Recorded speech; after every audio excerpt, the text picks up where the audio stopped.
falar de povos tradicionais, dos povos indígenas, dos povos quilombola, é falar de resistência.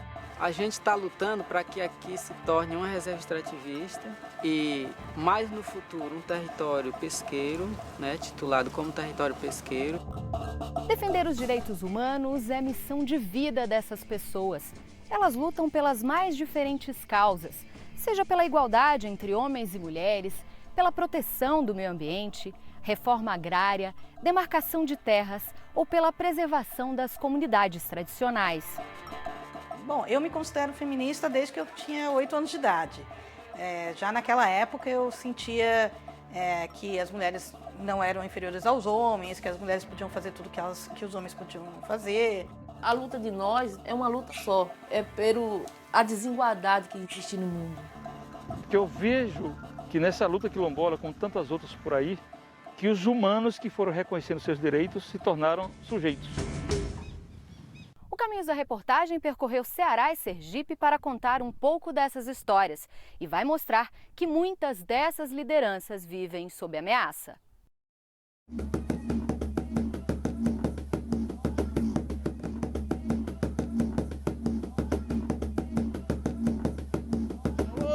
Pacatu veio cobrar d'água, o conjunto é do Brejão. Lele Pacatu veio cobrar d'água, o conjunto é do Brejão.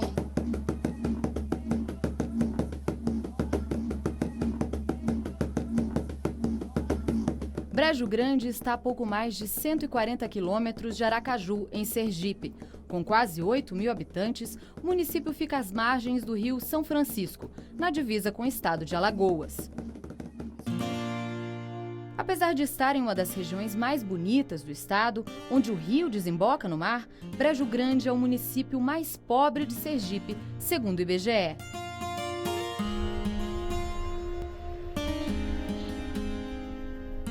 É aqui que a disputa pela demarcação de terras tem se acentuado nos últimos anos. Em junho de 2006, a Fundação Palmares identificou uma área de 8.000 hectares como sendo o território quilombola em Brejo Grande e na vizinha Pacatuba. Os distritos de Brejão dos Negros, Resina, Saramém e Carapitanga também teriam população remanescente de quilombo.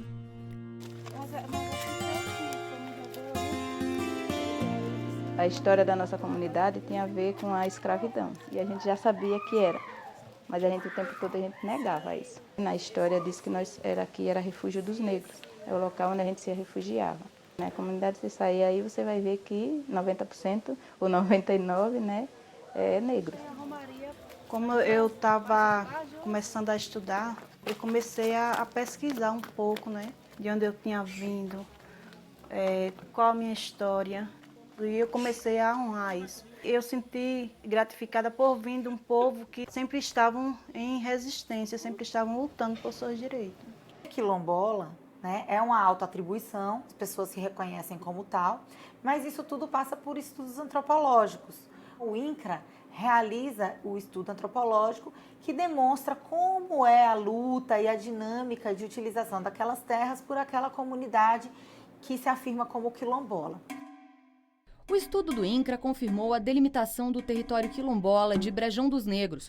Uma parte da área está nas mãos de particulares ou de poceiros, que seriam indenizados por terem que deixar a terra. Eles apontam em torno de 60% a 80% que essas terras são da União.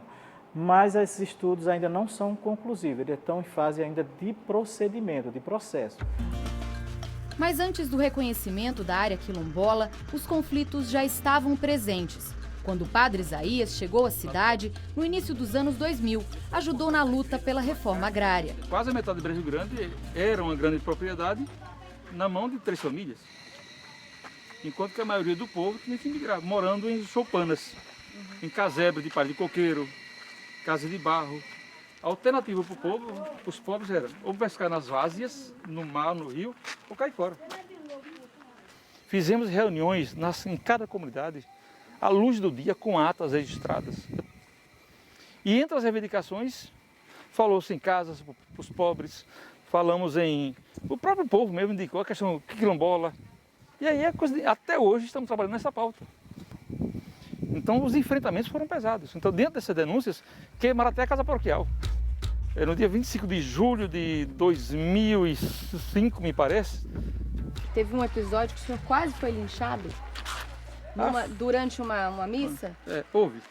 Nós pensamos numa missa aqui na comunidade do Brejão dos Negros para esclarecer para a sociedade que a política quilombola, a política pública, é o direito dos pobres e de inclusão social. Então os proprietários se organizaram e ocuparam a igreja e impediram que a gente esclarecesse isso. Então estava o bispo celebrou a missa e debaixo de vaias fomos expulsos da igreja. Eu, o bispo, o procurador do INCRA e um bocado de autoridades, entidades presentes, né? Mas eu me preocupo sempre com as lideranças locais. Porque o sentimento de perda por parte dos proprietários é um sentimento ainda meio feudal, né? Mesmo ele morando em Aracaju, mesmo os filhos deles não tem nada a ver mais com a terra, mas a terra é um patrimônio afetivo, né? Eles desconhecem o direito justo de distribuir esse patrimônio com quem precisa. Foi o religioso quem auxiliou na coleta das assinaturas dos moradores que se autodeclaravam quilombolas, o primeiro passo para a demarcação da terra. Hoje são 486 famílias cadastradas. Padre Isaías também incentivou a comunidade a fundar a Associação Santa Cruz, que foi fundamental na luta pela terra. Os integrantes se reúnem pelo menos uma vez por mês. E formamos uma associação, né, para dar suporte, né, à nossa comunidade, que a gente não tinha. E aí começamos a buscar os nossos direitos.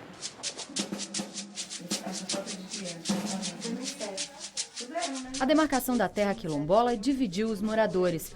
O relatório do INCRA aponta que uma parte da comunidade não se reconhece quilombola, tanto pela falta de conhecimento da legislação, como pela interferência direta de uma juíza, herdeira de uma fazenda no território. Segundo o documento, a magistrada utiliza um discurso de contra-informação.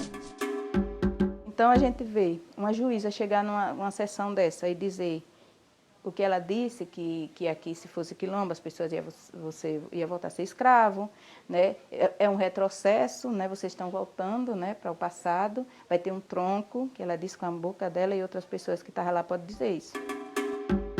Já ouvi essa história ridícula de que teria sido eu que disse. E aí eu lhe digo o seguinte, era preciso que eu fosse muito infantil para dizer uma coisa ridícula dessa. Porque eu lhe digo, se alguém dissesse isso, ela seria motivo de chacota, porque é uma coisa tão ridícula e infantil que eu duvido que alguém acredite.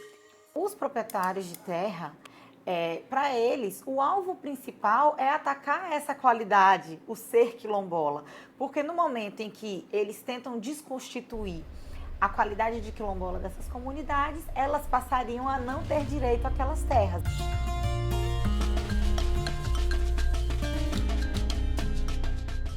Criada há pouco mais de um ano, a comunidade quilombola aqui de Santa Cruz tem hoje 50 casas e 36 famílias. Mas a vila vai aumentar e devem ser construídas mais outras 42 casas. A área onde as famílias estão sendo assentadas era da antiga fazenda Batateira, que foi desapropriada para a reforma agrária e só depois reconhecida como território quilombola. Aqui viviam poceiros, que também lutavam pela escritura da terra, de onde tiravam o sustento. Historicamente e assim costumeiramente, as comunidades quilombolas não têm promovido a retirada de pessoas que convivem bem com elas e que aceitam as regras comunitárias de uso coletivo da terra. No caso desses poceiros, que não conseguem manter uma boa convivência e não se adaptam ao modo de utilização coletiva, os quilombolas, em geral, exigem a retirada dessas pessoas. Esse processo de retirada, mediante inclusive indenização, é previsto em lei. Das 21 famílias poceiras, 4 foram retiradas por ordem judicial. Segundo o INCRA, esses poceiros tiveram que sair da área porque ameaçavam os quilombolas. A partir do momento que a gente recebeu essa terra, várias ameaças a gente teve, né? Não era o fazendeiro que vinha diretamente a ameaçar, mas os poceiros que viviam aqui que ameaçavam a gente.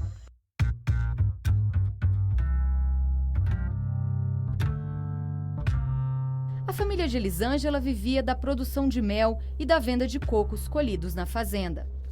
Chegou a equipe aqui da associação do Quilombola, dizendo que lá eu não podia ir mais, que eu teria que desocupar, que lá a terra era deles. De vez em quando a Polícia Federal vinha aqui, acenando aqui na rua atrás de meu marido, como se meu marido fosse um bandido. Porque de bandido mesmo eles não vão, né? Eu não vou mentir para vocês, não. Nós se escondia. Eu ia pro meu pole, pro apiário, essa hora, de noite, arriscando a minha vida, para que eles não notificassem a gente, para que a gente não tivesse que sair. A relação ficou tensa quando os quilombolas começaram a cultivar a terra. Quando eles começaram a plantar, os animais já estavam lá. Como era que os animais não iam comer, não iam pisar? Quando a gente foi fazer a cerca para separar, ela chamou a polícia. E daí a pouco já vinha eles tudo armado de facão, você sabia? Era os policiais e ele facão e foice.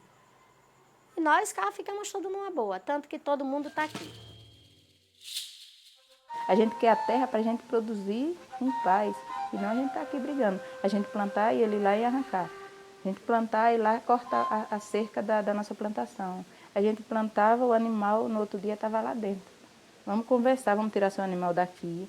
Seu animal vai ficar junto com os nossos, né, com a área de pasto, e até o INCRA resolver. Aqueles que ficaram na deles, né, não incomodou, tá lá. Agora aqueles que quiseram crescer, brigar, enfrentar, sem necessidade, teve que sair. Por causa dos conflitos com poceiros e pretensos donos de terra na região, 4 lideranças quilombolas foram incluídas no Programa Nacional de Proteção aos Defensores de Direitos Humanos. São ameaças de toda a ordem e a região, você vê pessoas que antigamente a gente chamava de jagunço, mas que são empregados daqueles proprietários rurais que andam armados e que exercem uma pressão psicológica sobre a comunidade com as ameaças. Como o estado de Sergipe não tem parceria com o programa, o acompanhamento dos defensores ameaçados é feito à distância por uma equipe que fica em Brasília. A ideia do programa não é retirar o defensor de sua área de atuação, mas dar apoio e visibilidade às lideranças ameaçadas. A gente se sente mais seguro, né? Porque a gente percebe que tem alguém lá que sabe do que está acontecendo aqui e eles divulgam, né? Qualquer momento eles sempre ligam para a gente para saber se está tudo bem, qualquer novidade para a gente informar. Me dá uma certa segurança, mas ao mesmo tempo, se acontece aqui uma briga no povoado, a gente não tem um policial aqui no povoado. É no povoado de Brejão dos Negros, distante 7 quilômetros da cidade de Brejo Grande, que vivem as defensoras de direitos humanos ameaçadas, Ângela e Isaltina. Outro dia chegou um rapaz aqui na minha casa, né, que ele é quilombola, mas ele bebe. Só vou falar uma coisa para você, mas se você for na justiça, eu não provo. Eu não vou confirmar, porque eles vão me matar.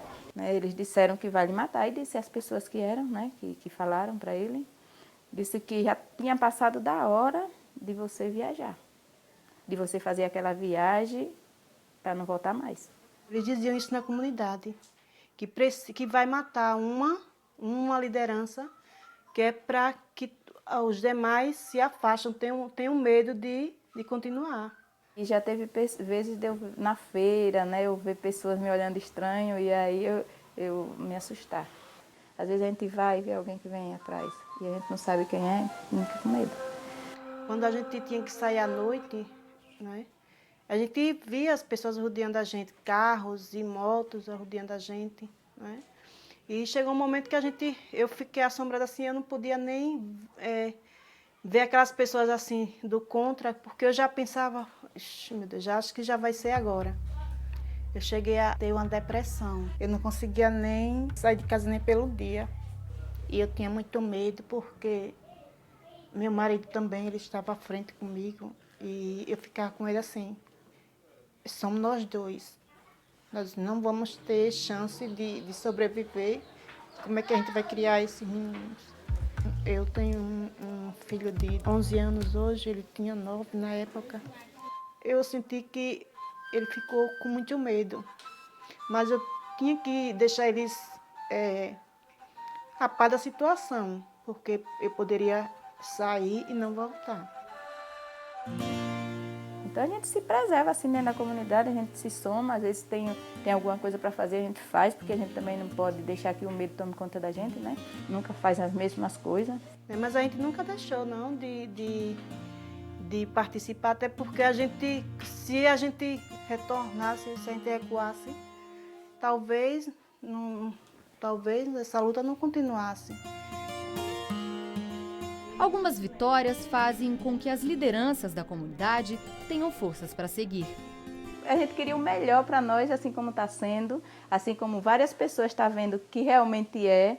Eu tenho uma filha na universidade, quando que eu ia estar com uma filha na universidade? Está lá, fazendo curso de engenharia de pesca. E ela entrou por cotas? Por cotas. Por autodeclaração de não. Eu não quero. Por que você se emociona?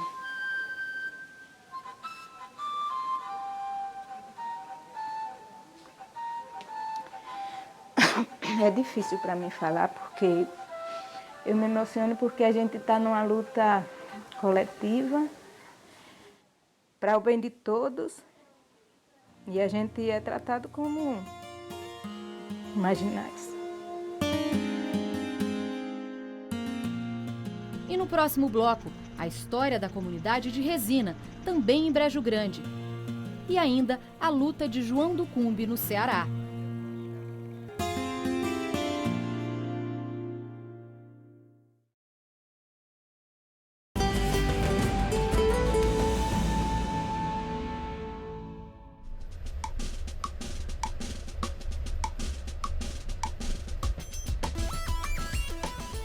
A comunidade de Resina também faz parte do território quilombola de Brejão dos Negros. O pequeno povoado fica distante cerca de 30 minutos da cidade de Brejo Grande. Não há estrada que chegue até as casas, todas na beira do Rio São Francisco. Por aqui vivem 30 famílias sustentadas pela pesca.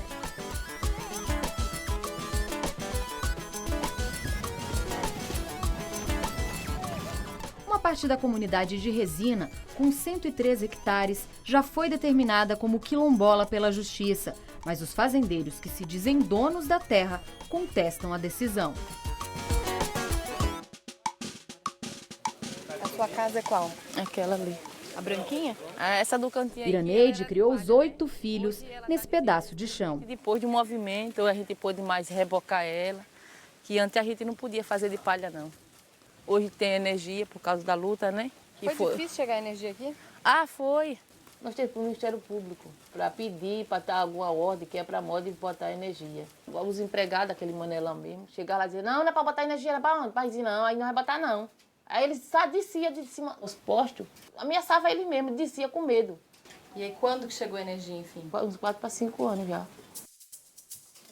Logo no começo da nossa luta, que a gente não podia dormir à noite. Não podia trabalhar mais na roça. Daqui a pouco vinham os carros, né? Para vir derrubar as nossas casas.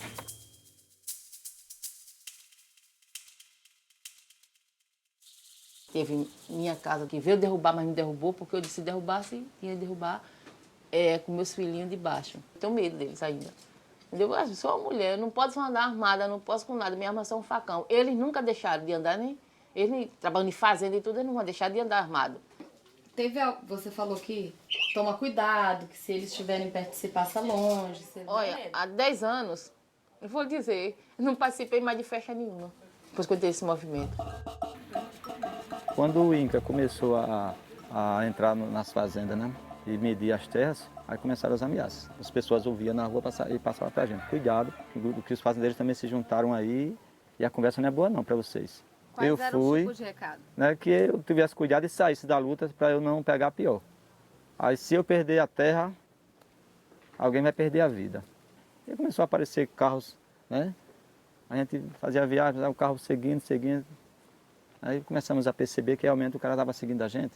Você já teve medo de morrer? Já, já tive e ainda hoje tenho, mas só não desisto da luta. Eu outro dia vi na internet um um comentário que se dizia que os conflitos agrários em Brejo Grande se assemelhavam ao Eldorado dos Carajás, pelo amor de Deus. Eu vi audiências públicas aqui em Brejo Grande que eu vim participar, e quando eu cheguei perto, meu Deus, eu nunca vi tanta polícia na minha vida para nada, numa comunidade que você não consegue levantar uma informação concreta sobre um conflito que não sejam coisas de menor potencial ofensivo e a maioria delas não vinculadas à terra. A comunidade não vive em paz. E na verdade, vai custar muito para a gente viver em paz. Fausto já fez parte da Associação Quilombola Santa Cruz, mas hoje está ao lado de quem questiona a demarcação. Eu fui um dos que fui expulso da associação pelo próprio padre Isaías, porque estava querendo saber demais. Isso foi a conversa que ele me disse. Que eu não tinha que saber de tudo, eu tinha que fazer o que eles combinassem. Eu não sou contra a demarcação.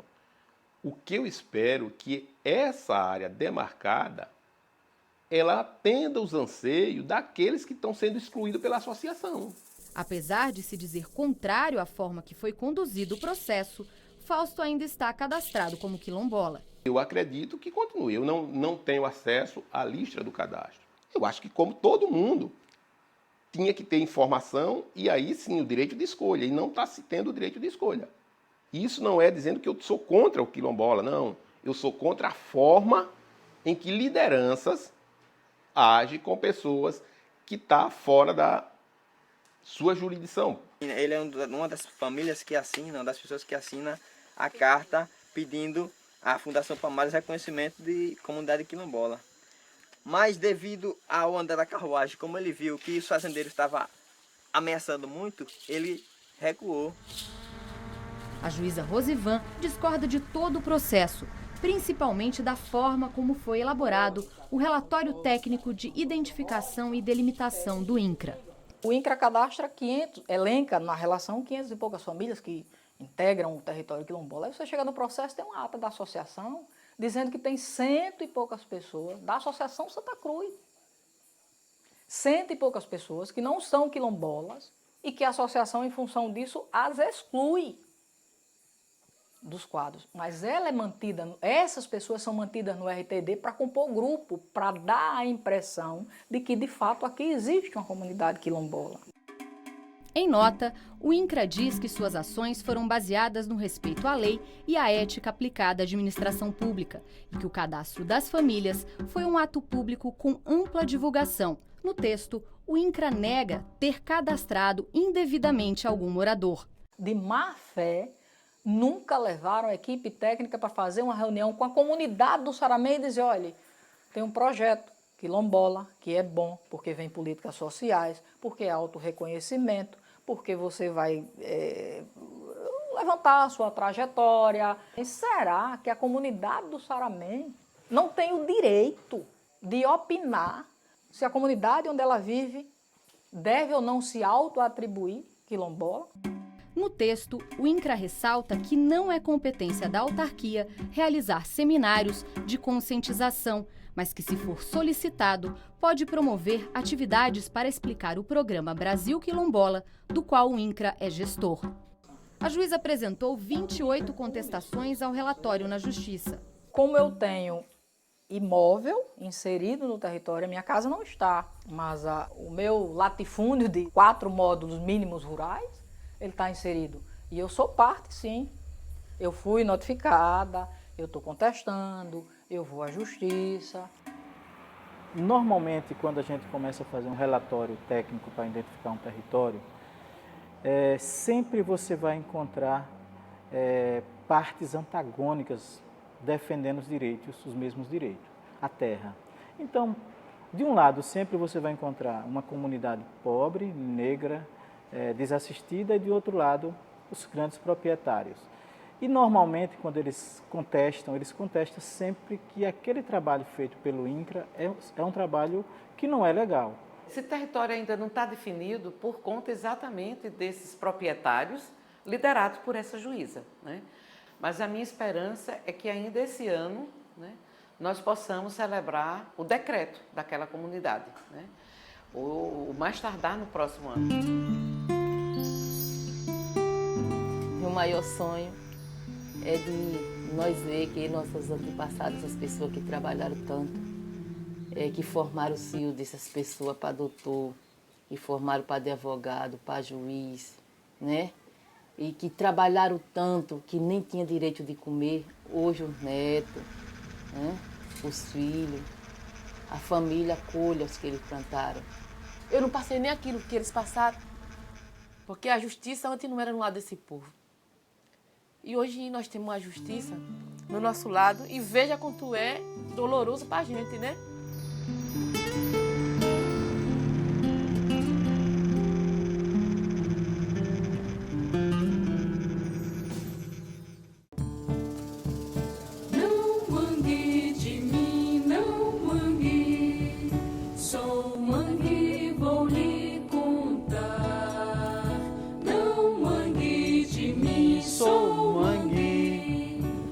Feio me querem dar.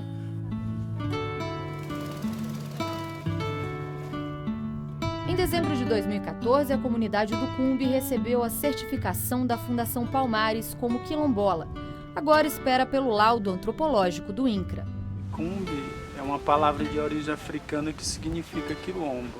Aí nós vamos encontrar algumas fontes documentais que vai falar da existência de 9 engenhos de 9 famílias, que coincidentemente são as 9 famílias que detêm o território do Cumbe. Distante 2 horas e meia da capital Fortaleza, a comunidade do Cumbe fica no município de Aracati. As 145 famílias vivem da pesca e da cata de caranguejos. O caranguejo que na praia você come, o camarão que pula na sua barriga. Vê se me entende, homem, o que em mim se cria. Vê se me entende, é o que mata a sua fome. As boas relações na comunidade começaram a mudar no início dos anos 2000, depois da chegada das primeiras fazendas de carcinicultura, a criação de camarão em cativeiro. Vinha com esse discurso de progresso, de desenvolvimento e que iria mudar, a nossa vida e trazer melhoria para a comunidade. Atribuindo as nossas práticas, ou seja, a pesca do caranguejo, a pesca de peixe, do marisco, a agricultura como práticas atrasadas. Se num hectare de mangue trabalhavam 10 famílias e aí num hectare de carcinicultura precisava de uma pessoa, a ponto de surgir na comunidade um grupo de resistência, entendeu? Então vamos continuar exercendo as nossas práticas tradicionais que vêm dos nossos antepassados. Aconteceu de 2002 a 2004 uma grande mortandade de caranguejo. E aí atribuímos à carcinicultura, os produtos químicos que eram utilizados. Nós temos mais de 30 autos de infração, que são as multas, em empreendimento de carcinicultura, na região de Aracati. Sempre que nós vamos ao município, há denúncia de populares. Infelizmente, a fiscalização nunca é suficiente, porque é cultural do brasileiro, esse descumprimento, às vezes, até mesmo das condicionantes de licença. Principal liderança da comunidade, João do Cumbe é professor e pescador. Ele entrou para o programa de proteção aos defensores de direitos humanos depois que começou a receber ameaça dos criadores de camarão. Um episódio intensificou o conflito com os fazendeiros. Foi uma ação de reintegração de posse de uma área onde os pescadores tinham construído uma barraca de apoio à pesca e que era também usada para a criação de ostras. Logo que tomaram conhecimento da operação, os moradores resistentes foram chegando e se tentou travar um diálogo que não chegou a lugar nenhum. E aí o Cotá, junto com os funcionários do empresário, queimou nossa barraca. Nós tínhamos 5.000 ostras sendo cultivadas dentro do braço do rio, da Gamboa. Destruíram tudo. Quando voltamos ao local, tinha uma bomba de captação de água para os tanques de camarão, Aí o povo partiu para cima dessa bomba e quis queimar. Os funcionários do empresário ligam para a polícia, eu não sei para quem, que o Cotá vem e começa a entrar dentro das casas. Então foi um terror. O povo nunca tinha passado por aquela experiência, né, de você jogar uma bomba daquela e as casas que estão do lado de baixo, aqui tem muito vento, inalando, né, aquele gás. Então era idosos, crianças, gestantes, tudo passando mal. A comunidade resolveu, vamos construir outra barraca, até como um símbolo de resistência. Vamos construir fora, na beira do rio, fora da cerca. O Caixa de Couto pediu uma nova liminar na mesma ação para derrubar essa barraca também. E conseguiu. Até hoje, nessas duas desocupações traumáticas, o judiciário não ouviu uma única pessoa dessa comunidade que resiste. Dali em diante, João conta que começou a ser perseguido.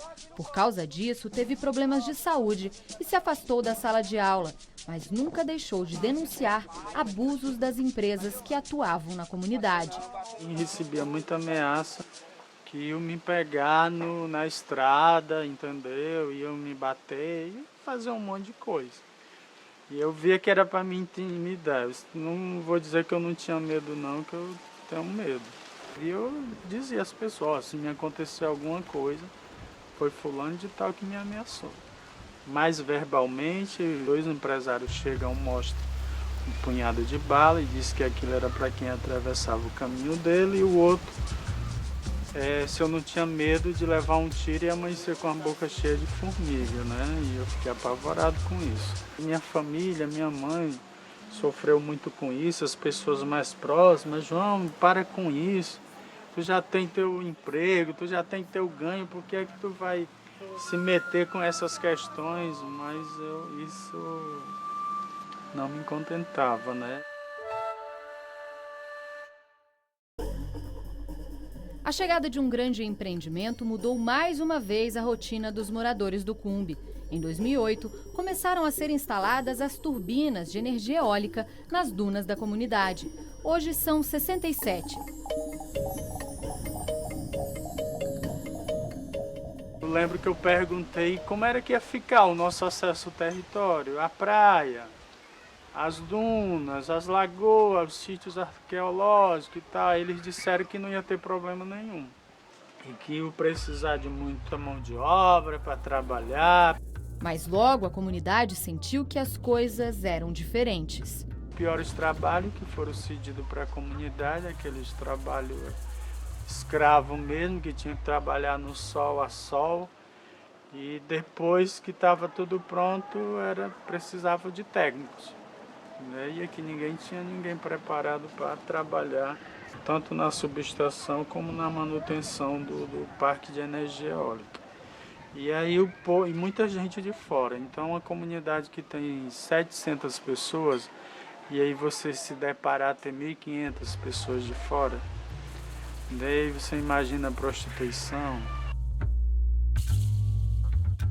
A comunidade se uniu e fez vários protestos contra os danos causados pelo empreendimento. Os carros eram tão grandes e as casas muito próximas da estrada, os canos d'água tudo quebrado porque estava muito superficial, não aguentava o peso das máquinas. Em 2009 decidimos paralisar por tempo indeterminado os trabalhos do parque de energia eólica, fechar a estrada de acesso por tempo indeterminado até que fosse tomada algumas providências, né? Só depois de muita pressão, a empresa concordou em atender uma lista de pedidos da comunidade. Fizeram esse calçamento péssimo, entendeu? Para pelo menos diminuir a poeira e a lama, porque quando chovia ficava todo inundado, né? Eles começaram a recuperar as casas que estavam rachadas pelo trânsito, né? Das máquinas pesadas. A escola aqui estava toda rachada, mas a nossa pauta principal, que era a estrada, eles não nos atenderam e em parte atendeu com material de péssima qualidade, né? Caminhando pelas dunas, encontramos vários fragmentos arqueológicos. Na construção do parque eólico, todo um acervo histórico valiosíssimo foi coletado. Inicialmente foi para, salvo engano, um museu em Natal, mas com a promessa de que voltariam para formar o próprio museu do Cumbe. João reclama que o acesso à praia ficou restrito. Uma cancela controla a entrada e a saída de pessoas, com a justificativa de que há cabos de energia subterrâneos que podem oferecer riscos a quem circular na área. Está com 3 anos que nós tivemos que fazer uma outra luta para termos o direito de chegar à nossa praia. Não tem uma cerca física, mas tem uma linha imaginária, onde tem algumas marcações e que você não pode ultrapassar aquilo, entendeu? E eles alegam a questão de segurança nossa. E aí nós questionamos, e por que no início vocês não disseram isso? Nós questionamos, vocês disseram que não tinha problema nenhum. Aí liberaram, né? Então liberaram a gente ir, mas tudo que acontecer dentro da área, né, que você atravessa o Campo de Dunas até a praia, de responsabilidade nossa. Em nota, a CPFL Renováveis, empresa que administra o parque eólico, afirma que cumpre as diretrizes do Ministério Público e que, de forma alguma, restringe o acesso de turistas ou da população a esses locais e que apenas faz um trabalho de orientação para garantir a segurança nas regiões próximas aos parques. Quanto ao material exposto, a empresa afirma que os cabos subterrâneos são completamente isolados, não havendo escape de energia e tampouco contato com a água. Andando pelo local, a nossa equipe encontrou cabos de energia expostos. Há alguns anos a gente liberou um bom número de licenças ambientais de eólicas no litoral. Mas aí, devido a essa quantidade de conflitos que a gente foi observando, atualmente na SEMAS, os empreendimentos de eólica que nós liberamos estão todos mais afastados dessa faixa litorânea, né? A gente está dando grande prioridade à questão nos tabuleiros, né? Se forem reconhecidos como quilombolas, os moradores do Cumbe vão ter o poder de decidir que tipo de investimento querem em seu território. Ninguém quer passar 30 anos para a gente termos nosso território, não. Nossa luta é para ontem. Vê se me entende, homem, o que em mim se cria. Vê se me entende, é o que mata a sua fome. Portal do mar, portal do mar.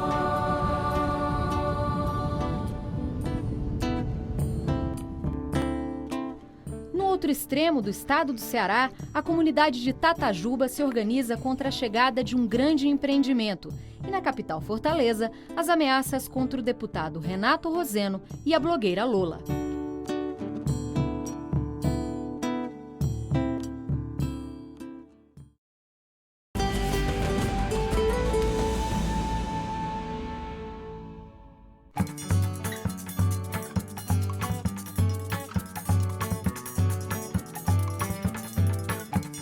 Distante mais de 300 quilômetros de Fortaleza, Tatajuba pertence ao município de Camocim e está ao lado de um dos principais destinos turísticos do estado, Jericoacoara, e começa a atrair os olhares de investidores.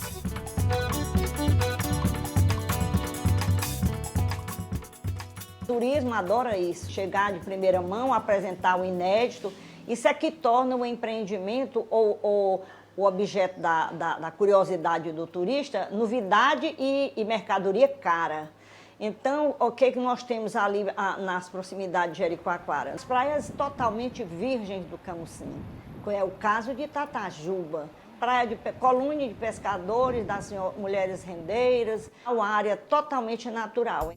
Em 2000, a comunidade ficou surpresa com a chegada da empresa Vitória Régia. A companhia comprou 5.275 hectares de terra na região e, segundo os moradores, pretendia inaugurar um resort de luxo na vila. Pela proposta deles, seria um empreendimento para abrigar 15 mil pessoas. Seria um impacto absurdo, que ia descaracterizar o ambiente total, quase que totalmente, e os outros impactos sociais, culturais, seriam... ninguém pode nem avaliar. Talvez iam tirar todo o povo, principalmente nós que moramos lá na beira da praia, iam sair, eles iam plantar os grandes empreendimentos deles aqui dentro, os resorts, prédios, né, muitas coisas, e nós ia ser muito prejudicados. a empresa entrou dividindo a comunidade, né? E houve grandes conflitos nessa época. Eles pagavam muito bem outras pessoas que se dizem liderança da comunidade para fazer esse embate interno. Então, os maiores conflitos eram entre nós. Eles ficavam, na plateia. Teve conflito, agressão física, policiais, gerente da empresa, advogado da empresa, tudo armado nesse período. Todos nós éramos perseguidos mais internamente, mas que também a gente andava com muito cuidado, porque a gente tinha informação que eles trabalhavam com pistolagem nessa época. Eles faziam campanha para derrubar a associação. Na época eles tinham ex-vereadores, pessoas importantes politicamente, que faziam oposição à defesa do território, né? Então eles tinham muita influência, continuam tendo ainda, né? Vários moradores pedem na justiça a anulação do título da terra. Eles alegam que vivem na área há mais de 100 anos e que parte do território pertence à Marinha. Em 2007, a Vitória Régia vendeu o terreno ao grupo BHG, que atua no setor hoteleiro. Aconteceu a crise imobiliária de 2008, que teve efeitos duradouros durante muitos anos. Então, a BHG decidiu não mais investir em resorts, e sim em hotéis urbanos. Nesse momento, nós temos alguns estudos para que essa área seja utilizada para geração de energia eólica. O projeto depende da conclusão do processo judicial. Foi realizado um levantamento pelo IDACE, que é um órgão agrário do Ceará, em 2004, e todas as pessoas que residem nessa região da nossa propriedade, que é a Tatajuba, foram mapeadas. Então, nossa intenção é entregar os títulos de propriedade para essas pessoas que estão lá, para que o restante da área seja liberado para outros tipos de investimento pela empresa, por exemplo, o desenvolvimento de um parque eólico. Tita, o principal líder da comunidade, foi incluído no programa de proteção aos defensores de direitos humanos. Segundo ele, foi depois de uma ação judicial da empresa pedindo a derrubada de uma casa que ele construiu. A BHG disse que não tem conhecimento dessa ação. A gente acaba tendo um certo receio da empresa e de outros inimigos que tem aqui dentro do território, né? Pessoas que vêm de fora, pessoas que a gente não sabe suas procedências, onde consegue tanto dinheiro, né? Porque trabalhando não é. E a gente tem pessoas aqui morando dentro da Tatajuba que já agrediram fisicamente pessoas da comunidade.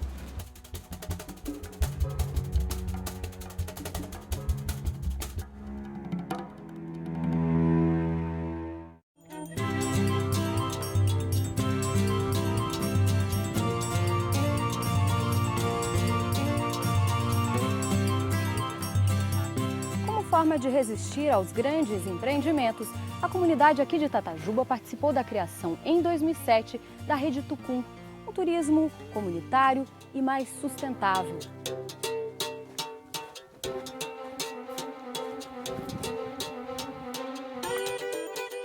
São chalés como esses, capazes de acomodar até 25 pessoas.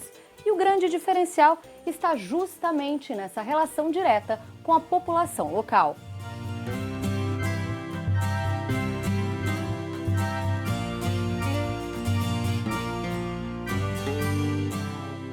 O turismo comunitário, ele é uma reação, ele é uma resistência a esse turismo convencional, a esse turismo de resort, a esse turismo das cadeias hoteleiras, que chegam expropriando as comunidades, destruindo e sacrifica os nativos, sacrifica as comunidades. O econômico não pode, no turismo comunitário, ele não pode estar à frente, ganhar frente das questões culturais, sociais, ambientais, das relações comunitárias, da identidade cultural do pescador, da pescadora. Então a gente entende que é uma estratégia, além de defesa, também de permanecer no território.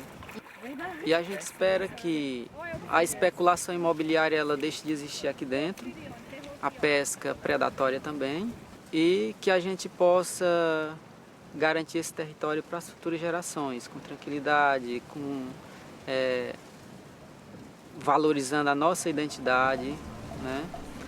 respeitando e protegendo os nossos recursos naturais existentes.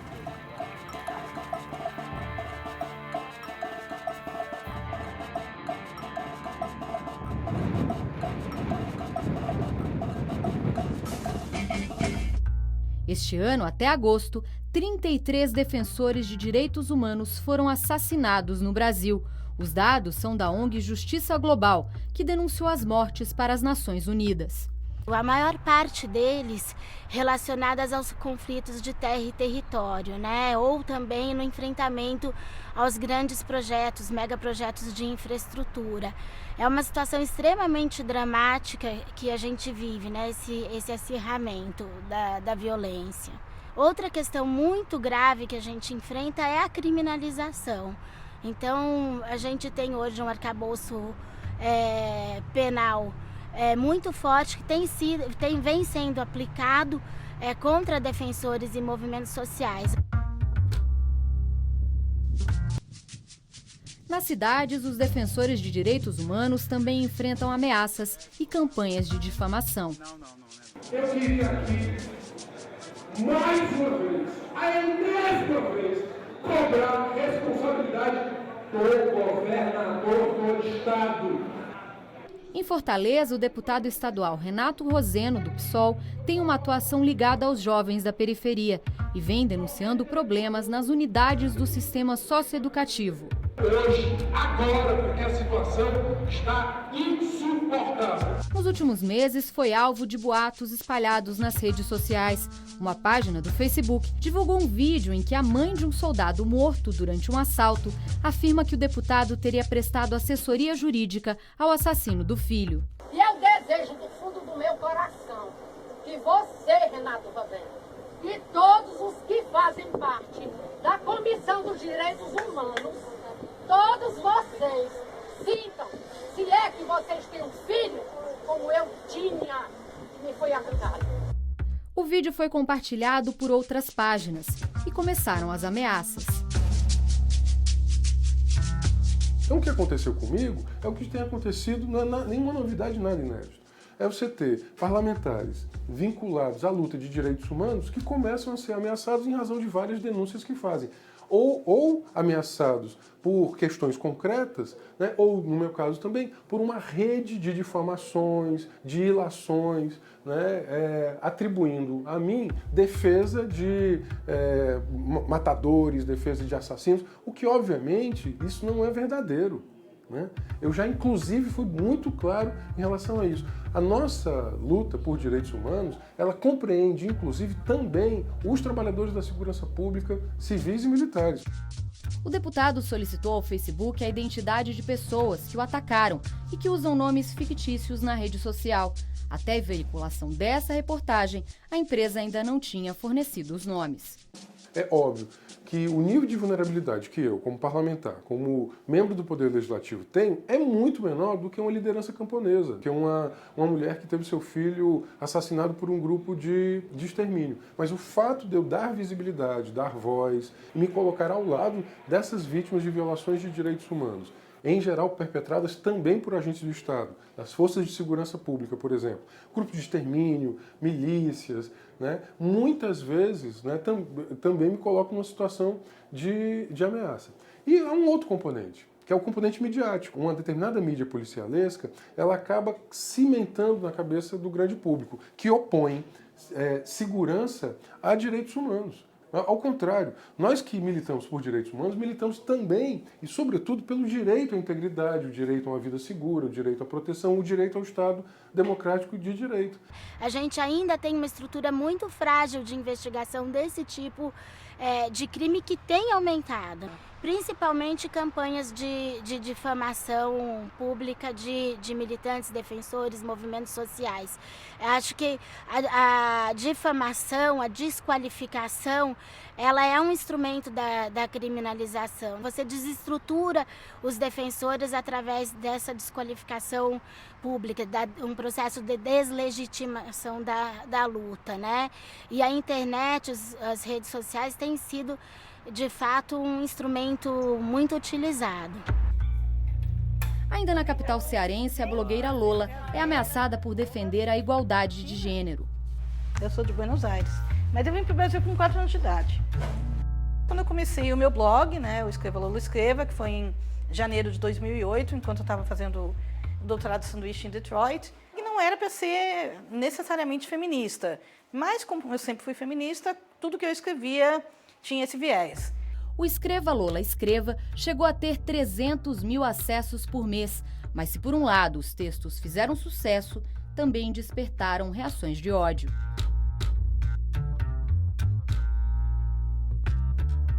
Ameaçavam de morte, né, de estupro, tinha uma recompensa para quem me derrubasse no meio da rua e fizesse um rodeio de gordas, R$5.000 no PayPal para quem fizesse isso daí comigo, né. Acusados de ameaçar Lola, Emerson Rodrigues e Marcelo Valle foram presos na Operação Intolerância da Polícia Federal por apologia à violência na internet. Eles foram condenados a 6 anos e meio de prisão. Eles ficaram presos durante 1 ano e 2 meses, por aí. Todo mundo achava que eles iam sair no dia seguinte e, infelizmente, eles ficaram presos. Aí saíram em toda a mídia. Hoje já estão soltos. E o Marcelo voltou rapidamente a fazer tudo o que ele fazia antes, né? Que é criar sites de ódio. No começo de 2014, ele criou um Chan, né? Chan são fóruns anônimos, né? Cujo conteúdo é deletado a cada 10 páginas, 10 páginas de arquivo, o conteúdo some. Então, é muito difícil traquear, ver de onde vem. Além do mais, o Chan está hospedado na Malásia, então é anônimo, é muito difícil. Eu só descobri porque o Marcelo mandou o endereço para mim, do Chan, várias vezes, porque ele quer que eu acompanhe as ameaças contra mim. Então, lá é o principal foco de ameaças. Lola conta que recebe, inclusive, ligações telefônicas. Falando, sabemos onde você mora, vamos para sua casa, vamos abater o porco, vamos te furar todinha, coisa assim, né? Eles estão muito, muito certos, né, da impunidade. Lola foi incluída no Programa de Proteção a Defensores de Direitos Humanos. Uma portaria suspendeu atos de gestão no Ministério da Justiça e Cidadania até dezembro. E um decreto transferiu recursos dos direitos humanos para a Presidência da República. Em nota, o Ministério afirmou que o Programa de Proteção aos Defensores de Direitos Humanos não foi afetado por essas medidas.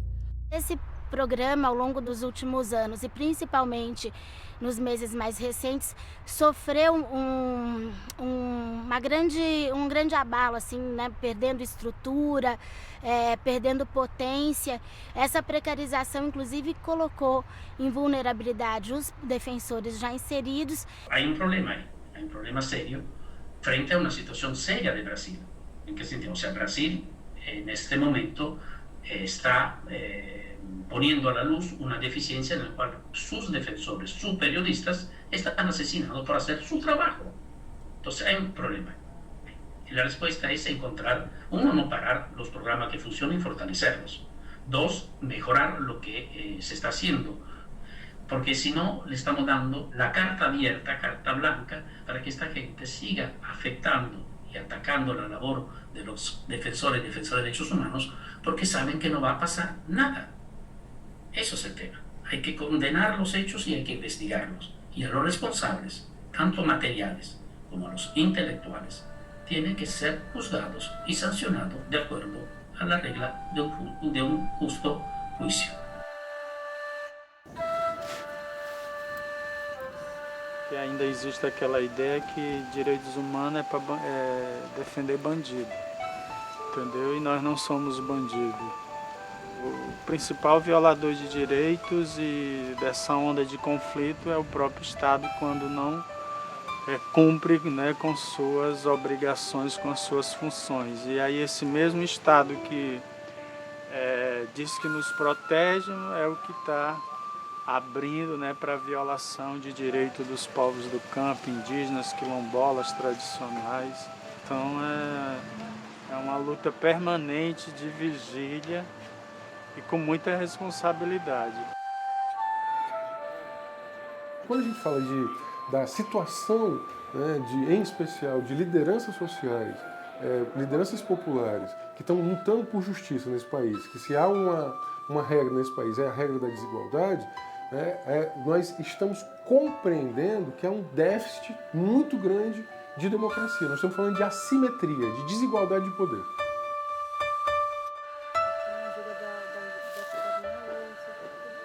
Nós queremos a comunidade empoderada disso aqui é nosso. É nosso, não é meu. Isaltina é nosso. Vai ser meu, amanhã vai ser dos meus filhos, dos meus netos, e aí por diante. E o que a gente está lutando não é para nós. Não é só para nós aqui que está na luta. É para os outros também.